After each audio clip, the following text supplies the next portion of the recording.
예배에 자리신 모든 분들을 주님의 이름으로 축복하고 환영합니다. 우리 서로에게 축복의 박수 함께 나누도록 하겠습니다. 네, 이제 우리 함께 선포하고 함께 말씀의 자리로 나아가도록 하겠습니다. 우리 가슴에 손을 얹고 이렇게 한번 함께 선포하도록 할까요?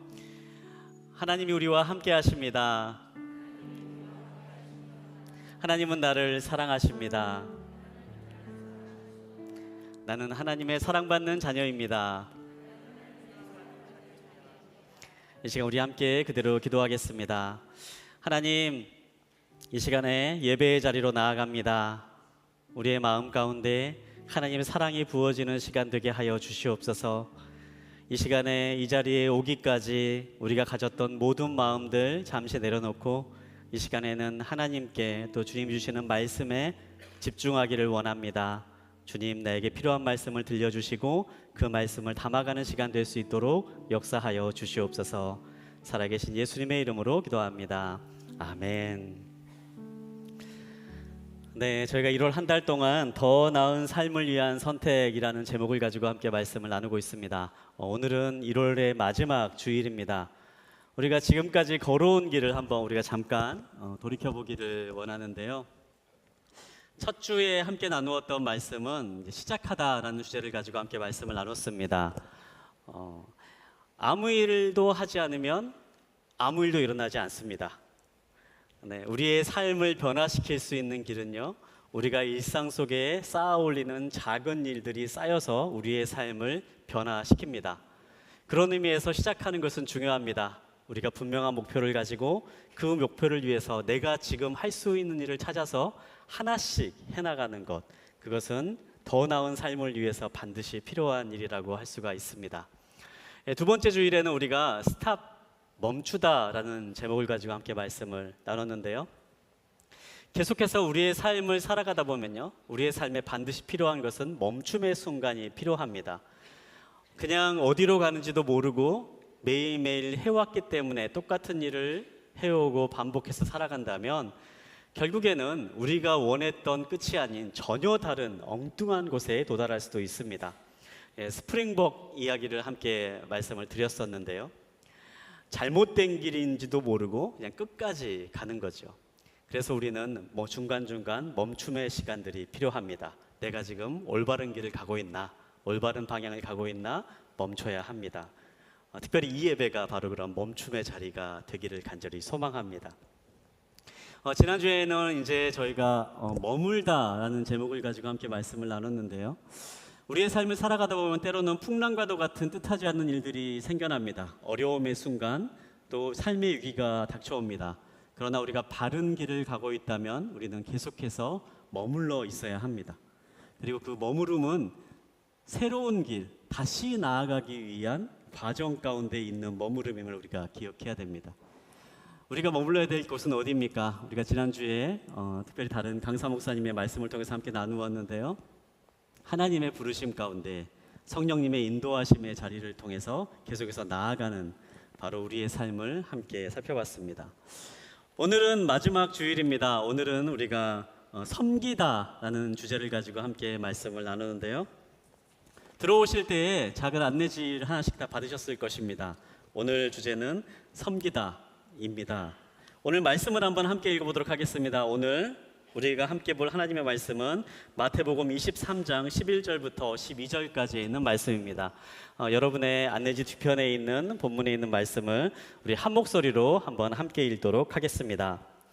너희 중 가장 큰 사람은 너희 종이 돼야 할 것이다.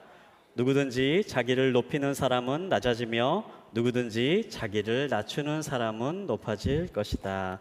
아멘. 트렌드 코리아 2024라는 책이 있습니다. 매년 해가 바뀔 때마다 그 해의 트렌드는 어떠한 트렌드일까를 이렇게 연구해서 내오는 책인데요. 올해의 트렌드 가운데 제가 눈길을 끼는 하나의 트렌드가 있었는데요. 혹시 들어보셨을지 모르겠습니다. 육각형 인간이라는 트렌드입니다. 발음을 아주 잘 해야 되는데요. 육각형 인간입니다. 육각형 인간이 좀 낯선 그런 말처럼 들리실 수 있는데요. 흔히 게임을 하거나 어떤 스포츠 경기를 할 때에 선수를 분석할 때에 그 선수의 능력치를 분석할 때에 이런 육각형의 모양을 사용하곤 합니다. 그래서 이제 육각형의 척도를 두고요. 이 척도에 따라서 이 사람이 얼마나 능력치가 있는지를 이게 따지는 거죠. 그래서 이제 가장 완벽에 가까운 사람, 모든 척도에서 최고치인 사람은요, 이 그림과 같이 육각형의 모양이 나옵니다. 이 육각형 인간이라고 하는 트렌드는요, 2024년도 우리가 살아가는 삶이 이 육각형 인간을 지향하고 있는 삶을, 추구하는 삶을 살아간다라는 것을 의미합니다. 예를 들어서 이렇게 생각해 볼 수 있을 것 같아요. 예전이나 지금이나 연예인 하면요, 일단 첫 번째로는 외모가 좀 특별한 분들이 연예인을 하는 것 같습니다. 특별히 예쁘거나 특별히 멋있거나 아니면 특별히 개성이 있거나 무엇인가 특별한 부분이 있는 분들이 대부분 연예인들을 하시죠. 그런데 그런 연예인들 가운데 또 연기를 잘하신 분들은 대부분 연기자를 하십니다. 그리고 가수들은 노래나 춤을 잘하면 대부분 이제 가수가 되는 거죠. 그런데 예전에는 이렇게 연기를 잘하면 연기자, 그리고 노래나 춤을 잘하면 가수, 이렇게 이제 구분이 되었는데, 요즘 이제 아이돌들을 보면요, 꼭 그렇지만은 않다라는 거예요. 아이돌들을 보면은 노래, 춤, 외모는 기본이고요. 그리고 연기도 요즘 아이돌들은 잘해야 된다고 합니다. 그리고 연기도 잘하고, 물론 인성도 사람들이 따지기 시작을 했다라 그래요. 그리고 요즘에는 거기에 더 나아가서 집안까지 본다고 합니다. 그러니까 모든 것을 다 보는 거죠. 모든 것을 다 봐서 모든 것이 다 완벽한, 좀 올라운드 플레이어 같은 그런 완벽한 사람이 되기를 원하는 것, 그러한 모습들이 우리들의 사회 가운데 나타나고 있다는 겁니다. 제가 성장했을 때도 비슷한 존재가 있었던 것 같아요. 옆집 엄마 아들이었습니다. 네, 엄마 친구 아들, 엄친아라고 하는 존재가 있었죠. 공부도 잘하고 외모도 좋고 키도 크고 모든 것이 완벽하지만 한 번도 만나본 적이 없는 엄마 친구 아들. 계속해서 비교당하는 그러한 삶을 제가 성장했을 때 분명히 살았습니다. 그런데 이 육각형 인간이라고 하는 것은요, 그런 것과 차원이 다른 것을 얘기하는 것 같아요. 정말 모든 것이 소위 요즘 말하는 말로 넘사벽이라고 말을 하죠. 넘볼 수 없을 만큼 그렇게 차이가 있는 그런 존재를 사람들이 추구하는 삶을 살아가고 있다. 그게 바로 우리의 트렌드다라고 이야기를 합니다.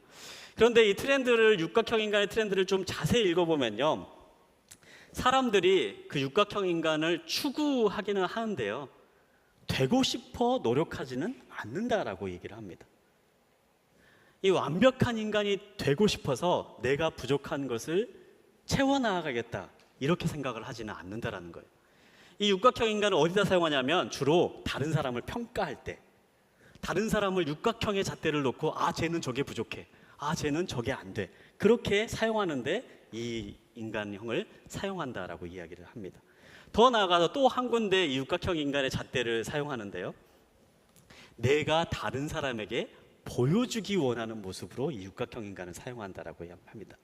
내가 되지는 못하지만, 내가 저런 완벽한 인간은 되지는 못하지만 내가 어떻게 하면 다른 사람들에게 저렇게 완벽한 모습으로 보여질 수 있을까, 이것을 고민하는 트렌드가 바로 2024년도에 오늘날의 트렌드라고 그렇게 이야기하지요.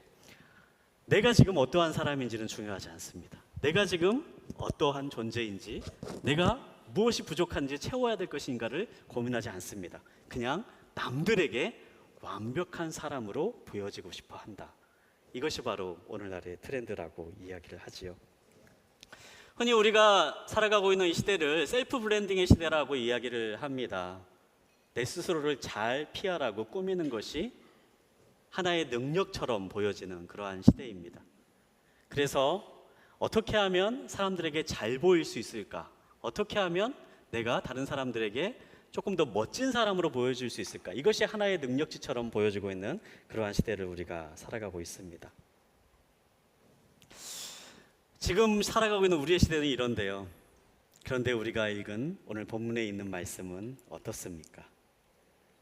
우리가 오늘 본문에 있는 말씀 마태복음 23장 11절부터 12절까지에 있는 말씀을 우리가 개역개정에 있는 말씀으로 제가 한 번 더 읽어드리도록 하겠습니다. 너희 중에 큰 자는 너희를 섬기는 자가 되어야 하리라. 누구든지 자기를 높이는 자는 낮아지고 누구든지 자기를 낮추는 자는 높아지리라. 예수님께서는요, 스스로 드러내기를 원하고 스스로 높아지기를 원하는 사람들을 향해서 이렇게 말씀하십니다. 너희 중에 큰 자는 너희를 섬기는 자가 되어야 한다. 누구든지 자기를 높이는 자는 낮아지고 누구든지 자기를 낮추는 사람이 높아질 것이다. 예수님께서는 이렇게 이야기를 하고 계시는 것입니다. 예수님의 제자는 어떠한 삶을 살아가는 것입니까? 또 하나님을 따라 살아가는 사람은 어떠한 삶을 살아가는 것입니까? 그거는 자기를 낮추는 사람들이다. 하나님이 원하시는 삶의 모습은 어떠한 모습인가? 그거는 다른 사람을 섬기는 사람이다. 내가 높아지려고 하는 것이 아니라 내가 다른 사람보다 더 높은 위치에 서려고 하는 것이 아니라 그렇게 살아가는 삶이 아닌 섬기는 자의 삶을 살아가는 것이 하나님께서 원하시는 삶이다. 이렇게 성경은 우리에게 말하고 있는 것입니다. 언젠가 제가 이제 이 말씀을 가지고 제가 중고등부학교 사역을 할 때 중고등부 친구에게 이런 설교를 했을 때 한 친구가 저에게 이런 얘기를 한 적이 있습니다. 목사님, 그러면 예수님께서는 우리가 성공한 삶을 살면 안 된다고 말씀을 하시는 겁니까? 우리가 유명한 사람이 되지 말라고 말씀하시는 것입니까? 높아지면 낮아지고 낮아지면 높아지니 낮아지는 삶을 살라고 우리에게 말씀을 하시는데, 그렇다면 우리는 유명한 사람이 되거나 성공한 삶이 되면 안 된다라고 그렇게 말씀하시는 것입니까? 이제 그런 질문을 제가 이제 파워웨이브 사역을 할 때 한 친구에게 받았던 기억이 납니다. 그런데 오늘 본문에 있는 말씀은 예수님께서 하고자 하는 말씀은요, 그 말씀을 하시려고 이 말씀을 하는 건 아닙니다. 사실 성경 말씀을 찾아보면요, 하나님께서 우리에게 원하시는 삶을 말할 때요, 성공하는 삶, 풍요로운 삶을 누리는 것도 분명히 들어가 있는 삶의 모습이라는 것을 우리가 성경에서 발견할 수 있어요. 여호수아서 1장 8절에 있는 말씀을 봐도 여호수아에게 말씀하실 때 하나님께서 내 길이 번창하고 성공하게 될 것이다, 이렇게 약속하시는 말씀이 나옵니다. 또 우리가 사랑하는 시편 1편에 있는 말씀을 볼 때도 시편 1편 3절에 있는 말씀을 보면요, 하나님께서 하나님을 경외하고 복 있는 사람에 대해서 설명을 할 때에 시냇가에 심겨진 나무로 비유해서 말씀하시는 것을 볼 수가 있습니다. 철을 따라 열매를 맺음과 같이 그가 하는 모든 일마다 다 잘 될 것이다, 이렇게 하나님을 경외하는 삶의 축복을 말씀하시는 기록이 분명히 나와 있는 것이지요. 하나님께서는요, 우리가 풍성한 삶을 살고 성공하는 삶을 살기를 또한 원하시고 바라십니다. 그리고 저 또한 이 자리에 계신 모든 분들이 바로 그러한 성공과 풍성함을 누리기를 간절히 소망합니다. 그런데 주님께서 마태복음 23장 11절부터 12절까지 있는 말씀을 통해서 우리에게 주시기를 원하시는 교훈은요, 우리의 삶의 태도가 어떻게 되어야 되는 것인가, 우리의 삶의 목적이 어떠한 길을 걸어가야 될 것인가 우리에게 말씀해 주는 것이지요. 섬김의 삶을 살아야 한다. 다른 사람을 꺾고 높아지려고 노력하는 삶이 아니라 오히려 내가 낮아져서 다른 사람을 도와주고 다른 사람을 섬길 수 있는 그런 삶의 자리로 가야 한다. 그것이 바로 예수님께서 말씀하시는 삶의 모습이고 또한 하나님께서 우리에게 원하시는 삶의 모습이다, 이 점을 말씀하고 계시는 것입니다. 여기에는 성공하냐 유명해지냐 이것을 따지는 말씀이 아니에요. 그냥 내가 삶의 태도가 다른 사람을 섬기고 내가 삶의 태도가 다른 사람을 나눠주고 다른 사람을 낮아져서 다른 사람을 높여줄 수 있는 그러한 삶의 모습을 내가 갖고 살아갈 수 있느냐, 주님이 우리에게 말씀하고 계십니다. 저는 이제 이 말씀을 묵상하면서 섬김이 왜 중요할까? 왜 주님께서는 우리에게 이렇게 섬김에 대해서 강조하시고, 또한 예수님 그분도 자신의 삶에 대해서 말씀하실 때 나는 섬기러 이 땅에 왔다라고 말씀하시고 계시는가? 그렇게도 중요하게 섬김의 모습을 왜 이렇게 말씀하시는가? 이 문제를 가지고 깊이 묵상했던 적이 있습니다. 그 가운데 이제 하나님께서 제 마음 가운데 주시는 음성이 있었어요. 이게 원래 그래. 단순하지요. 원래 그래. 그 말씀을 저한테 주시는 거예요. 이 말씀이 어떤 의미냐면요, 창세기를 보면요, 하나님께서 태초에 세상을 창조하시고 또 사람을 창조하시는 이야기가 나옵니다. 그리고 처음 인간관계를 만드실 때, 또 사람과 사람을 창조하실 때의 이야기가 나옵니다. 하나님께서 세상을 창조하신 이후에 에덴 동산을 지으시고 그곳에 태초의 사람인 아담을 머물게 하십니다. 그리고 그곳을 경작하고 일구고 지키게 하십니다. 그리고 그 모습을 보시던 하나님께서 어느 날 이렇게 말씀하시는 기록이 나와요. 창세기 2장 18절에 있는 말씀인데요, 창세기 2장 18절에 있는 말씀을 제가 한번 읽어드리겠습니다. 여호와 하나님께서 말씀하셨습니다. 사람이 혼자 있는 것이 좋지 않으니 내가 그에게 알맞은 돕는 사람을 만들어 주겠다. 하나님께서 혼자 있는 아담을 보시고요, 말씀하시는 거예요. 사람이 혼자 있는 것이 좋지 않으니 내가 돕는 사람을 만들어 주겠다. 그리고 사람을 만드시는 것입니다. 물론 이 사람이 바로 하와이지요. 이거는 무엇을 말합니까? 사람이 혼자 있으면 안 좋은 존재라는 거예요. 하나님 원래 세상을 창조하실 때 모든 걸 다 완벽하게 창조하셨는데 혼자 있는 사람의 모습을 보면서 좋지 않아 보이셨다라고 그렇게 기록을 하는 거죠. 사람은 혼자 있으면요, 연약합니다. 사람은 혼자 있으면 부족합니다. 사람은 혼자 있으면 항상 무엇인가 채워야 될 것들이 생겨나게 됩니다. 바로 그것들이 있기 때문에 하나님께서 또 다른 사람을 세우셔서 돕고 섬기게 하셨다라는 거죠. 남자와 여자의 문제를 떠나서 사람과 사람의 관계를 보면요, 하나님께서 사람을 창조하실 때 원하셨던 인간관계는요, 돕는 관계입니다. 서로를 섬기는 관계, 서로의 연약함을 채워주는 관계. 이를 위해서 가정을 만드시고 공동체를 만드시고 사람들을 만나게 하시고 함께하게 하시는 것, 그것이 바로 하나님께서 우리에게 원하시는 하나님의 뜻이다라는 사실이죠. 사랑하는 여러분, 우리가 왜 섬겨야 합니까? 우리는 원래 그렇게 창조되었습니다. 사람을 섬기도록 창조하셨습니다. 서로를 돌보도록 창조하셨습니다. 그렇기 때문에 예수님께서도 계속해서 말씀하시는 것입니다. 다른 사람을 섬기는 자가 되어야 된다. 하나님께서 창조하셨던 원래의 그 아름다운 모습으로 우리가 회복되고 원래의 그 아름다운 사람과 사람 간의 관계로 우리가 살아가기 위해서 우리가 섬기는 자의 자리로 나아가야 된다. 예수님께서 그렇게 계속해서 말씀하시는 거죠. 하나님께서 창조하신 원래 창조의 모습으로 살아가는 사람은 복을 받을 줄 믿습니다. 왜냐하면 하나님이 창조하신 세계에는 원래의 복이 있기 때문이죠. 그 모습으로 살아가는 사람은 하나님께서 놀라운 축복을 부어주십니다. 제가 이제 이 말씀을 묵상하면서 예전에 이제 대학원 다닐 때 들었던 이야기가 생각이 났습니다.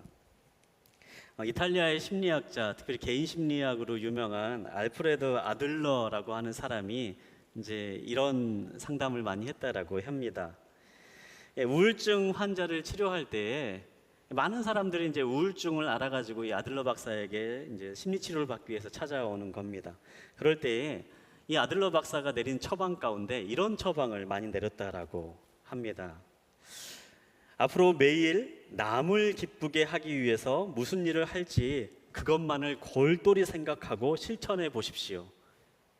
단 2주만 그렇게 생각하고 실천하면 당신의 병이 낫게 될 것입니다.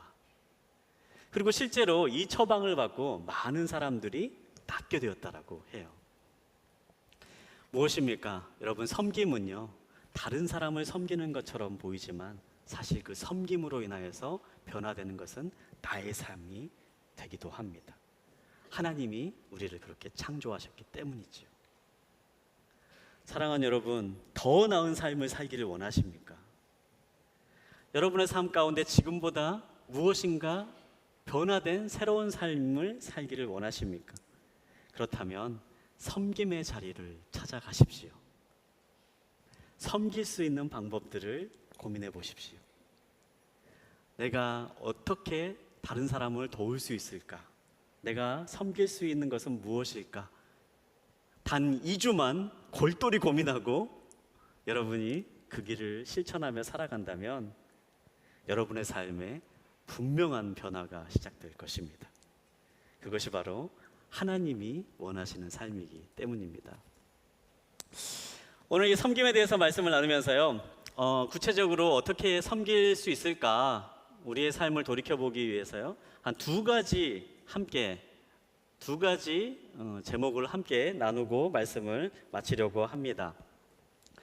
성경에 나와 있는 두 가지 장면을 함께 살펴보고요, 두 가지 우리가 생각해 볼 만한 부분, 우리의 삶 가운데 생각해 볼 만한 부분을 함께 나누기를 원하는데요.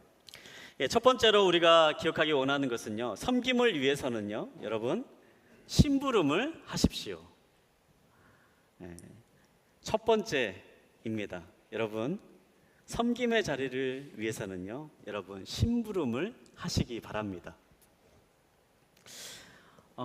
구약에 나오는 하나의 장면을 함께 살펴보기를 원하는데요, 구약에서 가장 위대한 이스라엘의 왕을 꼽으라고 한다면 모든 사람들이 주저하지 않고 이 다윗이라고 하는 사람을 꼽을 것입니다.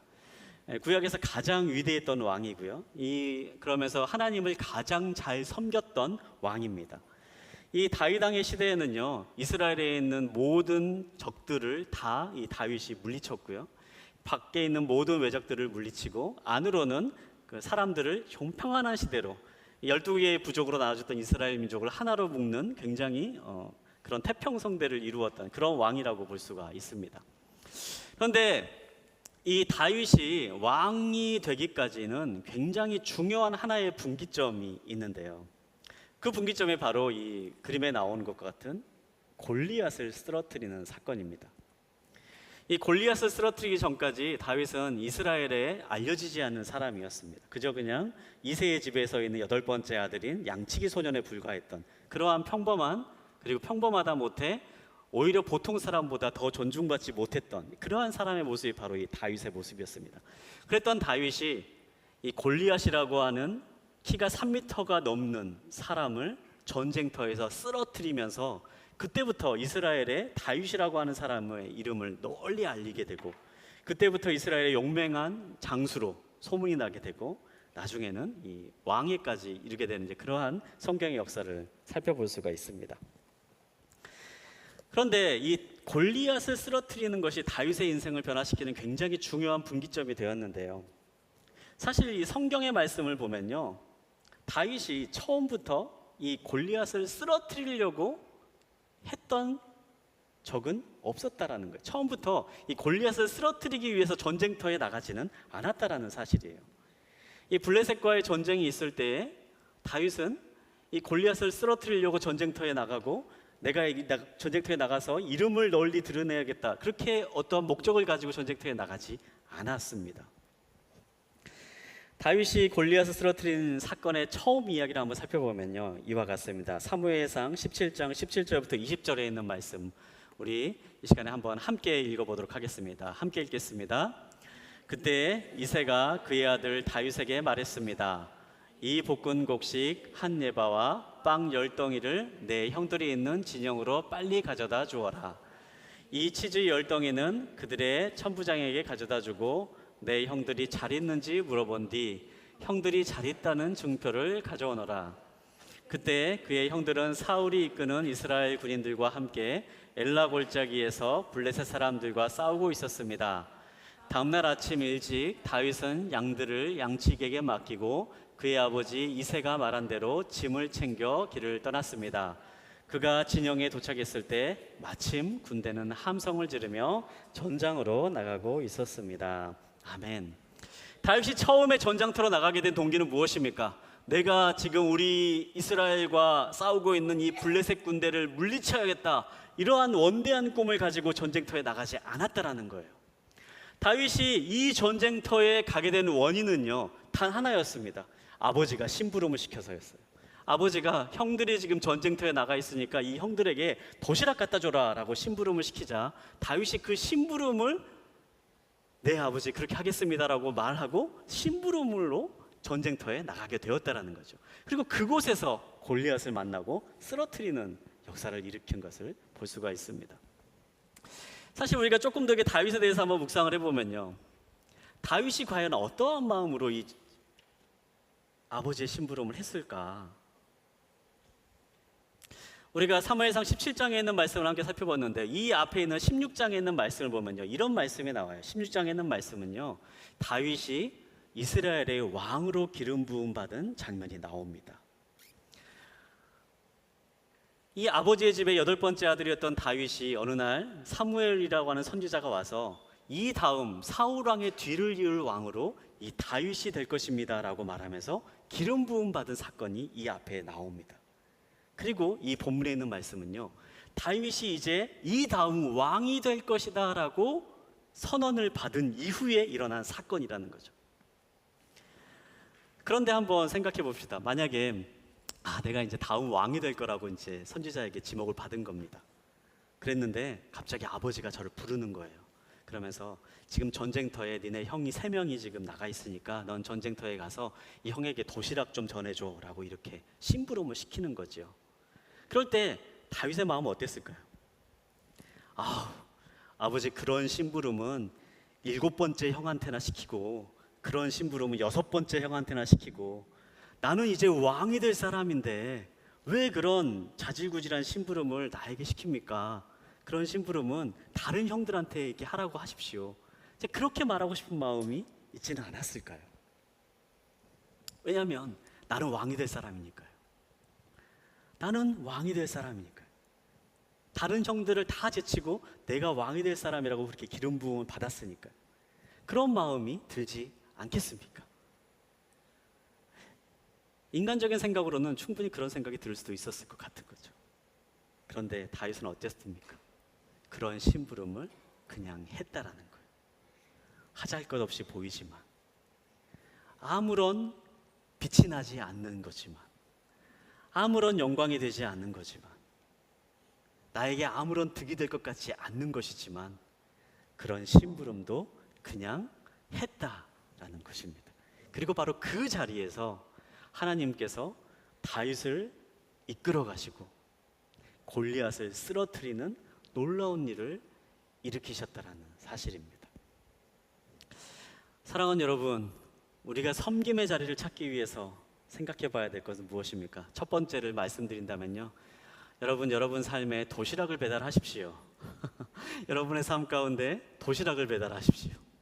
심부름을 하십시오. 그게 뭐 의미 없어 보이고 내가 왜 그런 거래, 그런 생각이 들 수도 있습니다. 귀찮을 수도 있습니다. 그러나 누군가를 도와줄 수 있는 일이라면, 누군가에게 섬길 수 있는 기회가 된다면 그런 심부름도 기꺼이 할 수 있는 그러한 한 주간이 되시기를 바랍니다. 두 번째 우리가 생각해 보기를 원하는 것은요, 여러분 수건을 가지고 다니시기 바랍니다.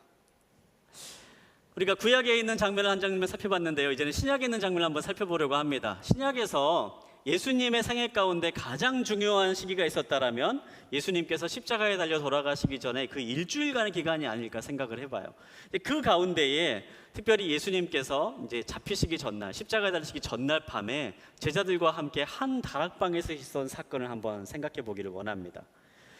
예수님께서 이제 십자가에 달려 돌아가시기 전날 밤에 제 12명의 제자들과 함께 다락방에 모이십니다. 그리고 그곳에서 성만찬을 행하시지요.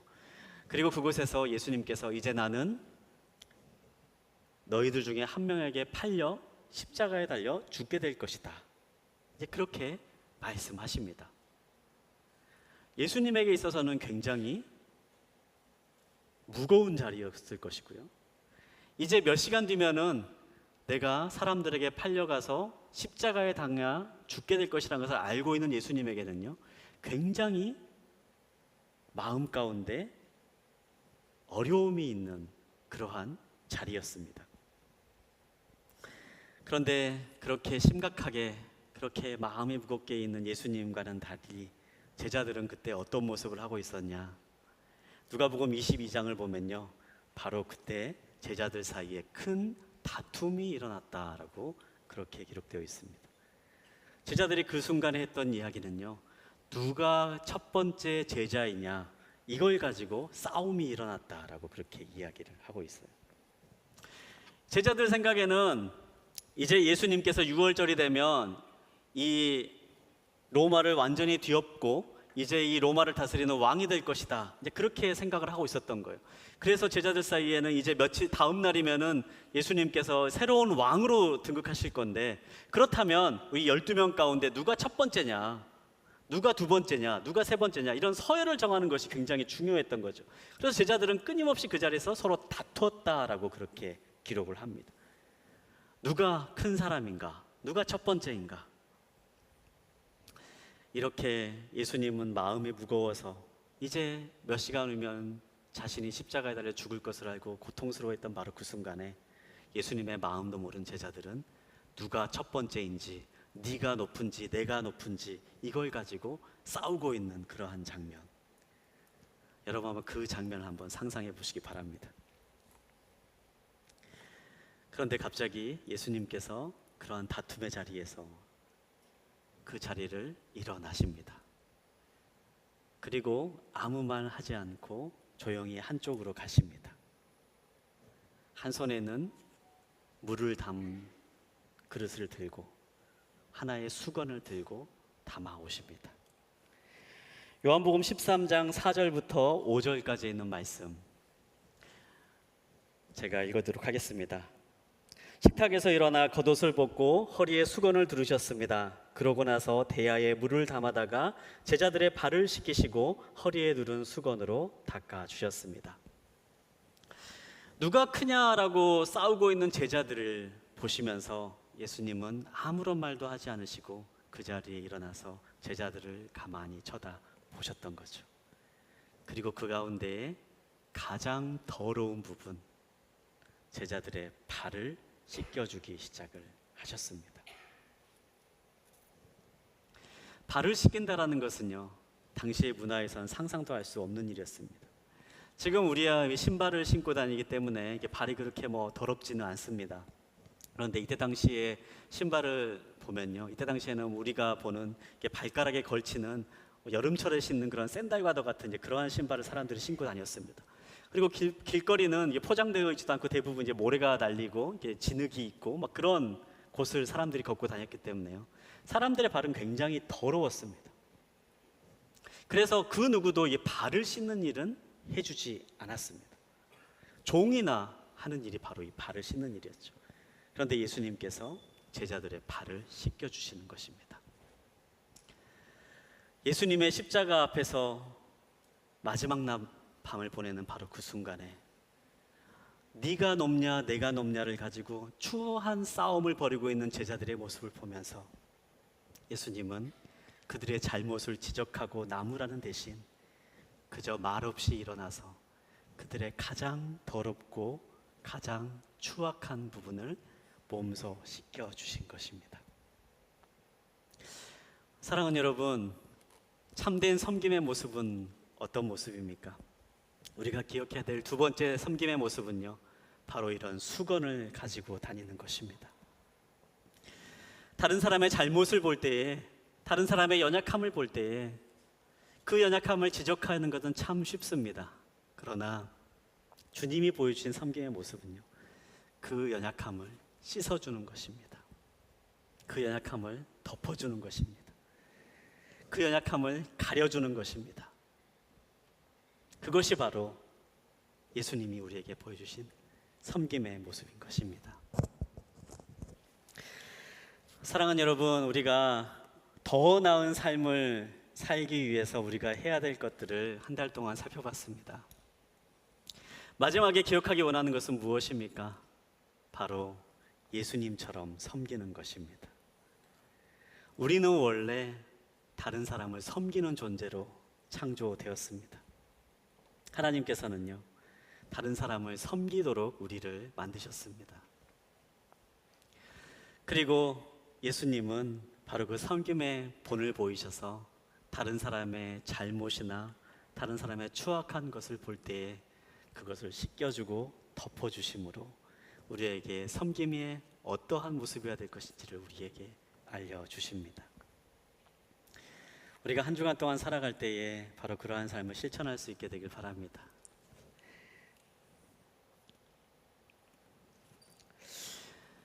사랑하는 여러분, 오늘 우리의 삶이 내일 우리의 삶을 결정합니다. 지금 우리는 어떠한 삶을 살아가기를 원하십니까? 섬김의 자리로 나아가십시오. 다른 사람을 섬기는 자리로 나아가십시오. 그리고 그 섬김의 자리가 우리의 삶을 더 나은 삶으로 만들 것이라는 약속은 하나님께서 하신 약속입니다. 누구든지 낮추는 자가 높아지리라. 큰 자는 섬기는 자가 되어야 할 것이다. 하나님이 우리에게 그렇게 말씀하십니다. 나중에 우리가 천국에 가면요, 우리의 삶 가운데 어떠한 모습이 기억될까 한번 그런 상상을 해봅니다. 천국은 분명히 지금 우리가 살아가고 있는 이 세상과는 다른 삶을 살게 될 것입니다. 천국에서 기억되는 것은요, 다른 사람을 섬기는 모습이 기억될 줄 믿습니다. 왜냐하면 그것이 바로 예수님께서 우리에게 보여주신 삶의 모습이기 때문입니다. 우리가 바로 그러한 섬김의 자리로 나아가 더 나은 삶을 향해서 나아가는 그러한 믿음의 결단이 있는 이 밤이 되시기를 주님의 이름으로 축복합니다.